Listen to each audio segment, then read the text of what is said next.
வணக்கம். இன்னைக்கு நம்மளோட சிரிச்சு பேசிட்டு இருக்கிறவங்க நாளைக்கு ஒரு நினைவாகவும் மாறலாம்.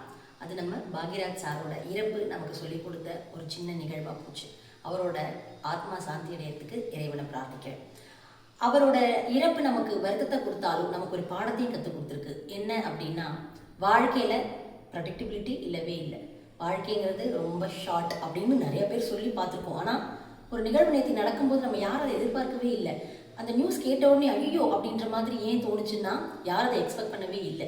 அதனால அவர் நம்ம ஒரு டேரக்டராக இருந்து ஒரு ஆக்டராக இருந்து நமக்கு எல்லாமே சொல்லி கொடுத்து ரசிக்க வச்சு போனாலும் கூட, போனதுக்கப்புறம் கூட வாழ்க்கையில் இதெல்லாம் ஒரு தத்துவம் தெரிஞ்சுக்கோங்க அப்படின்னு சொல்லாமல் சொல்லிட்டு போயிருக்காரு. நம்ம வாழ்க்கையை வாழ பழகிக்கலாம், இன்னிலேருந்தே, இப்போத்துலேருந்து, இந்த நிமிஷத்துலேருந்தே. ஏன்னா நாளைக்கு என்ன நடக்கும்னு நம்ம கையில் இல்லவே இல்லை. சிரிக்கலாம், நேசிக்கலாம், மன்னிக்கலாம், பிடிச்சவங்களோட சேர்ந்து ஜாலியாக ஊர் சுற்றலாம், என்னெல்லாம் மனசுக்கு தோணுதோ பண்ணிட்டு போயிடலாங்க. ஏன்னா நாளை என்றைக்குமே நம்ம கையில் இல்லை. அதுக்கு ஒரு சான்று நம்ம பாக்யராஜ் சாரோட மறைவு. ஆழ்ந்த வருத்தத்தோடு இருந்தாலும் ஒரு சின்ன விஷயம் அவர் மூலமாக நமக்கு தெரிய வருது அப்படின்னா அது ஒரு பெரிய கருத்தாக எடுத்துகிட்டு அதை முன்னாடி சொல்லலாம் அப்படின்னு தான் இந்த ஒரு சின்ன பகிர்வு.